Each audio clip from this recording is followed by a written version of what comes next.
Hello friends, ધોરણ 7 સામાજિક વિજ્ઞાન એકમ 10 પર્યાવરણના ઘટકો અને આંતર સંબંધો. ગયા પાઠની અંદર આપણે એટલે કે ભૂગોળનો જે પાઠ આપણે ભણ્યા તેની અંદર આપણે પૃથ્વીની આંતરિક રચના અને ભૂમિ સ્વરૂપો વિશે વાત કરી હતી. બરાબર છે કે પૃથ્વી ગોળ છે તો આ ગોળાની અંદરના ભાગની રચના કેવા પ્રકારની છે, અંદરના જુદા જુદા ભાગો છે જે પૃથ્વીનો પોપડો છે તેનો આંતરિક ભૂગર્ભ, બાહ્ય ભૂગર્ભ તે કેવા પ્રકારનું છે તેના વિશેની ચર્ચા છે તે આપણે કરી ચૂક્યા છીએ. આ પાઠની અંદર આપણે બાહ્ય પર્યાવરણના ઘટકો, પરી એટલે ચો તરફનું અને આવરણ એટલે વાતાવરણ, એટલે આપણી આજુબાજુમાં ઉપર નીચે જે કોઈ વાતાવરણ છે તે કેવા પ્રકારનું છે, તે વાતાવરણની આપણા પર કેવી અસર થાય છે, આપણે તે વાતાવરણને કેવી રીતે નુકસાન પહોંચાડીએ છીએ કે આપણી તે વાતાવરણ પર કેવા પ્રકારની અસર થાય છે, જેના વાતાવરણના ઘટકો મૃદાવરણ, જલાવરણ, વાતાવરણ, જીવાવરણ ધોરણ 6માં તમે તેના વિશે ઘણું ભણી ગયા છો, છતાં પણ તેની આપણે વિગતવાર ચર્ચા છે અહીં કરશું. ત્યારબાદ માનવ નિર્મિત પર્યાવરણ, અહીં જે આપણે ભણવાનું છે તે, કારણ કે પર્યાવરણ જે કુદરતી પર્યાવરણ છે તેની જગ્યાએ આપણે જે તૈયાર કરેલું પર્યાવરણ છે તે માનવ નિર્મિત પર્યાવરણ. કુદરતે તો માત્ર આપણને છે તે મૃદાવરણ, વાતાવરણ, જલાવરણ અને જીવાવરણ અર્પણ કરેલું છે. તે સિવાય તેના ઉપર બિલ્ડિંગો આપણે બાંધી દીધા છે. આ સિવાય પણ રોડ, રસ્તાઓ, દરેક વસ્તુઓનું નિર્માણ છે તે આપણે કરેલું છે. આ બધાનો સમાવેશ શેમાં થાય છે તો કે માનવ નિર્મિત પર્યાવરણની અંદર, અને તેની ચર્ચા છે તે આપણે આ પાઠની અંદર કરવાના છે. બીજું, પર્યાવરણના ઘટકો સાથે આપણા સંબંધો કેવા પ્રકારના છે, કારણ કે આપણી આજુબાજુ જે વાતાવરણ છે તેની સાથે જ આપણે જીવીએ છીએ અને તેની અસર આપણા પર કેવા પ્રકારની થાય છે તેના વિશેની ચર્ચા પણ આપણે આ પાઠની અંદર કરશું. તો પાઠ શરૂ કરીએ. તો પૃથ્વી સૂર્યમંડળનો એકમાત્ર એવો ગ્રહ છે કે જેને કુદરતી પર્યાવરણની ભેટ મળી છે. સૌર પરિવારની અંદર અન્ય ગ્રહો છે, બરાબર છે, તો આ ગ્રહોમાં પૃથ્વી એકમાત્ર એવો ગ્રહ છે કે જેની ઉપર વાતાવરણ છે, એટલે કે પર્યાવરણ છે. મૃદાવરણ, જલાવરણ, વાતાવરણ અને જીવાવરણ આ ચારેય આવરણો હોય તો જ આપણું અસ્તિત્વ ટકી રહે છે. આમાંથી એક પણ આવરણ ન હોય એટલે આપણું અસ્તિત્વ ટકી શકતું નથી, બરાબર છે. તો પૃથ્વી એક જ એવો ગ્રહ છે અને એટલા માટે જ અહીં સજીવ સૃષ્ટિનો વિકાસ થયો છે કે ચારે ચાર આવરણોના અસ્તિત્વના કારણે પૃથ્વી પર સજીવ સૃષ્ટિ અસ્તિત્વ ધરાવે છે, જેને કુદરતી પર્યાવરણની ભેટ મળી છે. પર્યાવરણ ના હોય તો આપણું અસ્તિત્વ જ ના હોય, બરાબર છે કે પર્યાવરણ જો ન હોય તો આપણું અસ્તિત્વ હોઈ શકે નહીં. પર્યાવરણના કારણે માનવ જીવન ધબકતું રહે છે. પર્યાવરણ અસ્તિત્વ, વિકાસ તેમજ પ્રગતિનું પ્રેરક બળ છે કે પર્યાવરણના કારણે માનવ જીવન છે તે ધબકતું રહે છે અને પર્યાવરણ છે તે અસ્તિત્વ, વિકાસ અને પ્રગતિનું પ્રેરક બળ છે કે પર્યાવરણ થકી આપણું અસ્તિત્વ ટકી રહેલું છે અને પર્યાવરણના લીધે જ આપણે વિકાસ કરી શકીએ છીએ અને પ્રગતિનું પણ પ્રેરક બળ છે. પર્યાવરણ શબ્દ બે શબ્દનો બનેલો છે, પરી વત્તા આવરણ. પરી એટલે આજુબાજુ કે ચારેય બાજુ, બરાબર છે, આજુબાજુ અથવા તો ચારેય બાજુ, અને આવરણ એટલે તેના ઉપર. આવરણ એટલે વિશિષ્ટ સપાટી કે પડ અથવા તો વાતાવરણ, તેમ પણ આપણે કહી શકીએ. પર્યાવરણ એટલે પૃથ્વીની આસપાસ રચાયેલા કુદરતી ઘટકોનું આવરણ, કે આપણી આસપાસ જે ઘટકો આપણને જોવા મળે છે તે બધા જ ઘટકો કેવા પ્રકારના છે તો આ ઘટકો છે તે કુદરતી છે. પર્યાવરણ એટલે મૃદાવરણ, જલાવરણ, વાતાવરણ અને જીવાવરણનું બનેલું છે. ચારેય શબ્દોની શાબ્દિક સમજૂતી છે તે આપણે મેળવીએ તો મૃદાવરણ, મૃદુ વત્તા આવરણ. મૃદુ એટલે માટી અને આવરણ એટલે તેનો પોપડો, બરાબર છે. તો માટીનો પોપડો છે જમીન, તે મૃદાવરણમાં સમાવેશ થાય છે. જલાવરણ, જલ એટલે પાણી, અને આવરણ એટલે કે પાણીનું આવરણ છે તે જલાવરણ, વાતાવરણ એટલે જુદા જુદા વાયુઓનું બનેલું આવરણ છે તે, અને જીવાવરણ એટલે કે જો આ ત્રણેય આવરણો અસ્તિત્વ ધરાવતા હોય તો જીવસૃષ્ટિ અસ્તિત્વ ધરાવે ત્યાં, જેમાં સમગ્ર સજીવ સૃષ્ટિનો સમાવેશ થાય છે. આ સમગ્ર સજીવ સૃષ્ટિની અંદર વનસ્પતિ, પ્રાણીઓ, મનુષ્ય બધાનો સમાવેશ થાય છે, કારણ કે આ બધા જ જીવાવરણના ઘટકો છે. પર્યાવરણના એક એક ઘટકોને આપણે વિગતવાર છે તે સમજીએ તો પર્યાવરણ એ મુખ્ય 4 ઘટકોનું બનેલું છે. આ 4 ઘટકોમાં મૃદાવરણ, જલાવરણ, વાતાવરણ અને જીવાવરણનો સમાવેશ થાય છે.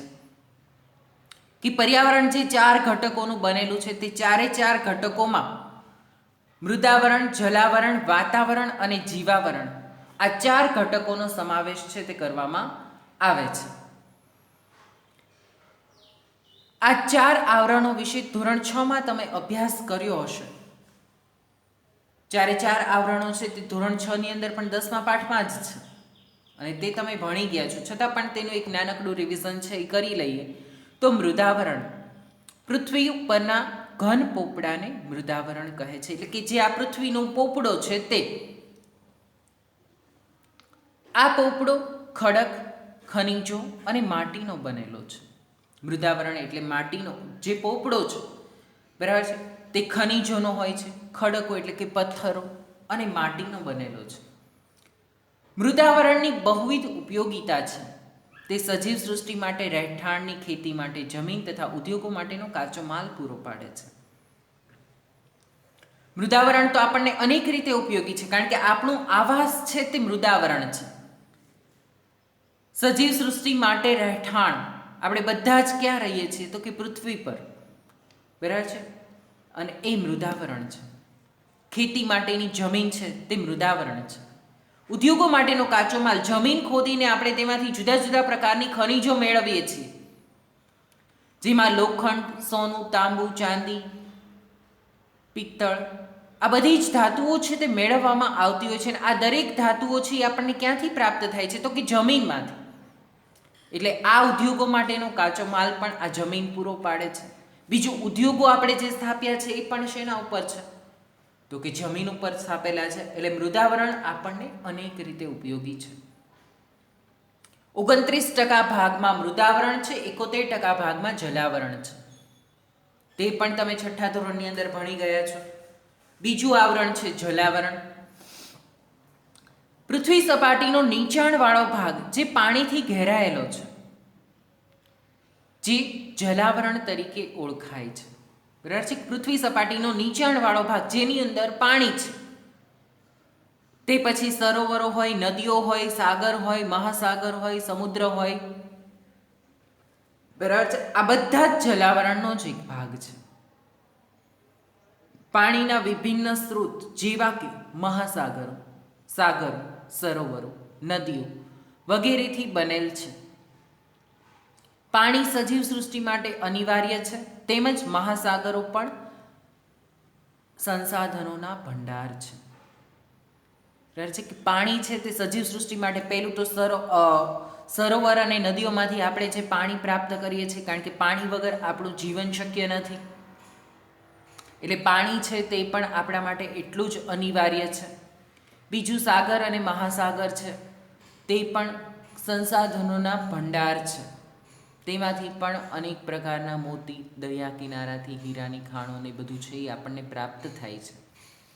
આ સિવાય મત્સ્ય ઉદ્યોગ તેના આધારે વિકસેલો છે. એટલે તે પણ ખૂબ જ મહત્ત્વ આપણા જીવનની અંદર ધરાવે છે. સાગરો, મહાસાગરો આ બધા જ જલાવરણમાં સમાવેશ થાય છે. ત્યાર પછી છે વાતાવરણ. પૃથ્વીની ચારે બાજુએ વીંટળાયેલા હવાના આવરણને વાતાવરણ કહે છે. કે ચારે બાજુ અદૃશ્ય છે, વાતાવરણને આપણે જોઈ શકતા નથી. બરાબર છે. મૃદાવરણ અને જલાવરણ તો આપણે જોઈ શકીએ છીએ, પાણીને આપણે જોઈ શકીએ છીએ, જમીનને આપણે જોઈ શકીએ છીએ, જીવાવરણ સજીવ સૃષ્ટિને પણ આપણે જોઈ શકીએ છીએ, પણ વાતાવરણ તો અદૃશ્ય છે. આપણી આસપાસ હવાનું જે આવરણ છે તો તેને આપણે મહેસૂસ કરી શકીએ છીએ પણ જોઈ શકતા નથી. તેની અંદર અલગ અલગ પ્રકારના વાયુઓ આવેલા છે. જેમાંથી ઓક્સિજન વાયુ છે તેને આપણે શ્વાસમાં લઈએ છીએ અને જેના દ્વારા આપણું અસ્તિત્વ ટકી રહેલું છે. જો આ વાયુઓ ન હોય તો આપણું અસ્તિત્વ ન ટકી શકે. બીજું, પ્રકાશ વાતાવરણના લીધે ફેલાય છે. વાતાવરણ ન હોય તો પ્રકાશ ફેલાઈ શકે નહીં. આપણે જે કંઈ રેડિયો, ટેલિવિઝન, મોબાઈલ ફોન, સંદેશા વ્યવહાર, પ્રસારણના માધ્યમો, ઇન્ટરનેટ આ બધાનો ઉપયોગ કરીએ છીએ તો તે આપણને કેવી રીતે ઉપયોગી થાય છે? તો કે વાતાવરણ દ્વારા. વાતાવરણ ન હોય તો આ એક પણ વસ્તુ છે તે ઉપયોગી થઈ શકે નહીં. વિવિધ વાયુ, પાણીની વરાળ, ધૂળના રજકણો, ક્ષારકણો વગેરેનું બનેલું હોય છે વાતાવરણ. જુદા જુદા પ્રકારની વાયુઓ, જુદા જુદા પ્રકારના અનેક વાયુઓ છે તે વાતાવરણની અંદર રહેલા છે. Carbon dioxide, carbon monoxide, oxygen, nitrogen આ બધા જ વાયુઓ છે તે વાતાવરણમાં રહેલા છે.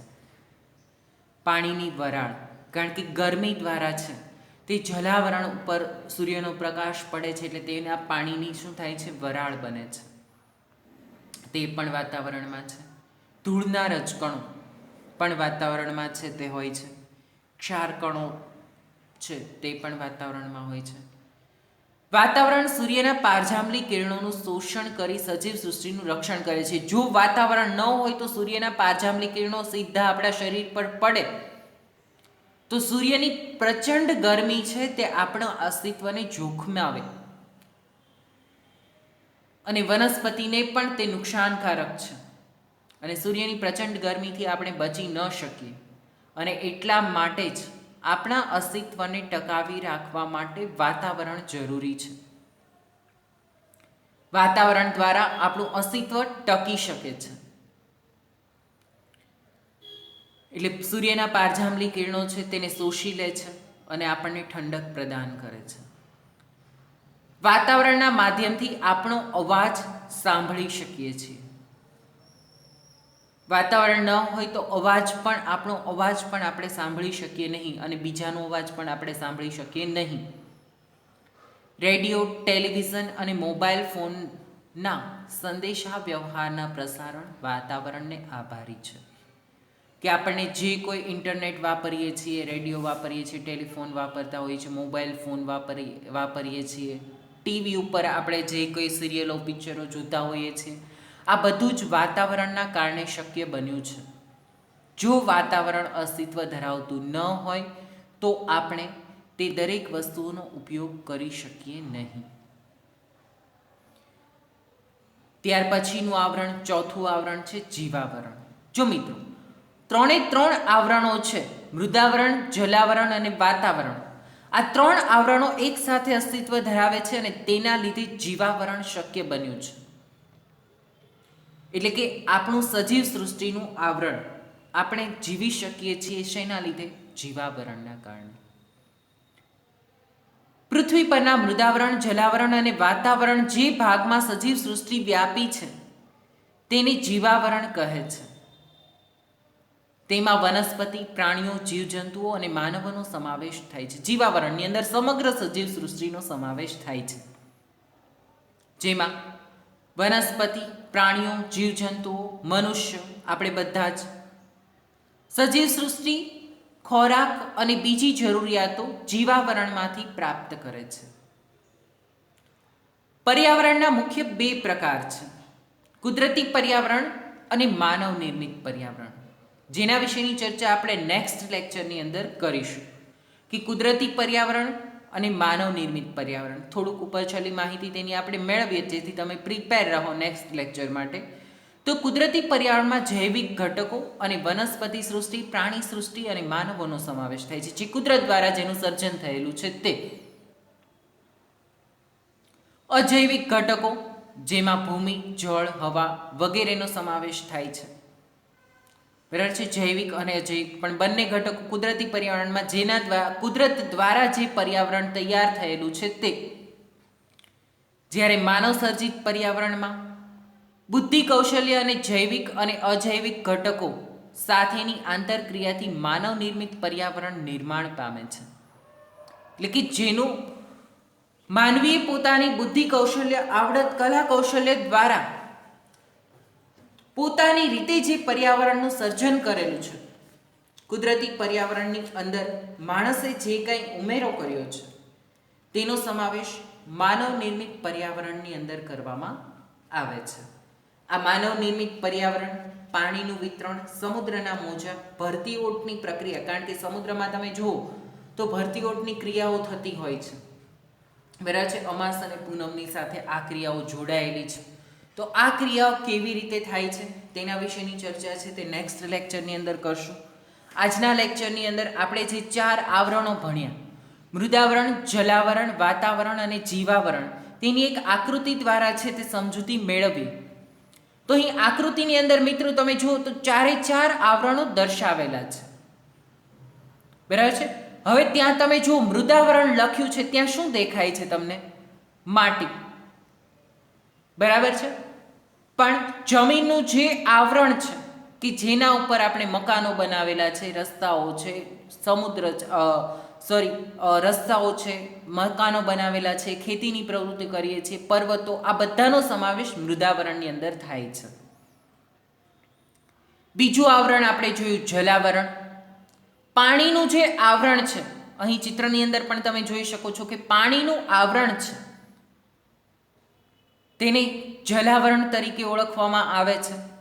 તે પણ અહીં તમે જોઈ શકો છો, જેમાં સાગર, મહાસાગર, નદીઓ, સરોવરો, તળાવો, કુદરતી પૃથ્વી સપાટીની ઉપરના ભાગમાં જે કુદરતી પાણીના આવરણો આવેલા છે તે દરેકનો સમાવેશ જલાવરણની અંદર કરી શકાય છે. ત્યાર પછી વાતાવરણ. તો તમે જોઈ શકો છો કે વાતાવરણની અંદર પ્લેન ઉડે છે, વાદળો દેખાય છે, તમને પશુ પક્ષીઓ ઉડી રહ્યા છે, તે અદ્રશ્ય છે આપણી આસપાસ. અત્યારે તમે મને સાંભળી શકો છો, મોબાઈલ ફોનની અંદર જોઈ શકો છો, તે પણ વાતાવરણને આભારી છે. તો તમારી આસપાસ કેટલાય વાયુઓનું આવરણ જે આવેલું છે તેની અંદર જુદા જુદા ક્ષાર કણો હોય છે, પાણીની વરાળ પણ હોય છે, ભેજ હોય છે, જુદા જુદા વાયુઓ આવેલા છે. તો આ બધાનો સમાવેશ વાતાવરણની અંદર કરવામાં આવે છે. અને જીવાવરણ તો તમે જોઈ શકો છો, અહીં એરા દ્વારા દર્શાવેલું છે. માછલી, પક્ષીઓ, મનુષ્યો, પ્રાણીઓ, વનસ્પતિ, આ બધું જ જીવાવરણ છે. ટૂંકમાં જેની અંદર જીવ છે તેનો સમાવેશ જીવાવરણની અંદર કરવામાં આવે છે. એટલે સમગ્ર સજીવ સૃષ્ટિ છે તેનો સમાવેશ જીવાવરણમાં કરી શકાય છે, બરાબર છે. એટલે આ છે જીવાવરણ, બરાબર. તો આ 4 આવરણો છે તે આજના લેક્ચરની અંદર આપણે ભણ્યા. હવે આ 4 આવરણોનું જ તમારે આજના લેક્ચરનું હોમવર્ક છે. પ્રશ્નો લખી લો તમે. તો પ્રશ્ન છે, પર્યાવરણ એટલે શું? બરાબર છે. તે શબ્દનો અર્થ છે તે સમજાવવાનો છે તમારે, જેમાં પરી એટલે આપણી આસપાસનું અને આવરણ એટલે વાતાવરણ. આપણી આસપાસ જે આવરણ વાતાવરણ આવેલું છે તેનો સમાવેશ પર્યાવરણમાં કરવામાં આવે છે. અને મૃદાવરણ, જલાવરણ, વાતાવરણ અને જીવાવરણ 4 આવરણોની ટૂંકી માહિતી આપવાની છે. એટલે કે પાઠ્યપુસ્તકની અંદર તમને જે માહિતી આપેલી છે તે જ તમારે હોમવર્કની અંદર પણ આની ટૂંકી માહિતી છે તે આપવાની રહેશે. ત્યાં સુધી રાખીએ છીએ. Thank you.